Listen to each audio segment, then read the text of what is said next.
দুদকের করা মামলায় সাবেক ডিবি প্রধান মোহাম্মদ হারুনুর রশিদ ও তার ভাই এবিএম শাহরিয়ার আয়করের নথি জব্দের আদেশ দেন আদালত।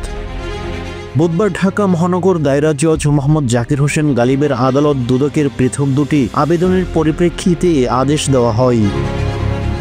এদিন মামলার তদন্তকারী কর্মকর্তা দুদকের উপপরিচালক মোহাম্মদ জয়নুল আবেদিন আয়কর নথি জব্দের আদেশ চেয়ে আবেদন করেন।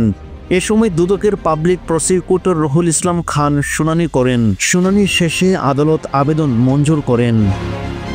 এদিকে হারুনের আয়করের নথি জব্দের আবেদনে বলা হয়, আসামি মোহাম্মদ হারুনুর রশিদ সরকারি ক্ষমতা অপব্যবহার করে 17,51,17,806 টাকা মূল্যের জ্ঞাত আয় বহির্ভূত সম্পদ অর্জনপূর্বক ভোগ দখল রেখে দুর্নীতি দমন কমিশন আইনে শাস্তিযোগ্য অপরাধ করেন।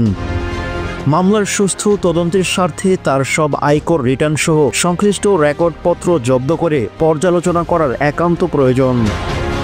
শাহরিয়ারের আয়কর নথি জব্দের আবেদনে বলা হয়, আসামি এবিএম শাহরিয়ার 12,96,06,04 টাকা মূল্যের জ্ঞাত আয় বহির্ভূত সম্পদ অর্জনপূর্বক ভোগ দখল রেখে দুর্নীতি দমন কমিশন আইনে শাস্তিযোগ্য অপরাধ করেন। আসামি মোহাম্মদ হারুনুর রশিদ বাংলাদেশ পুলিশের গুরুত্বপূর্ণ পদে থেকে ক্ষমতার অপব্যবহারের মাধ্যমে তার ভাইকে অপরাধে সহায়তা করে দণ্ডবিধির 109 ধারায় শাস্তিযোগ্য অপরাধ করেন। মামলায় সুষ্ঠু তদন্তের স্বার্থে তার সব আয়কর রিটার্ন সহ সংশ্লিষ্ট রেকর্ডপত্র জব্দ করে পর্যালোচনা করা একান্ত প্রয়োজন।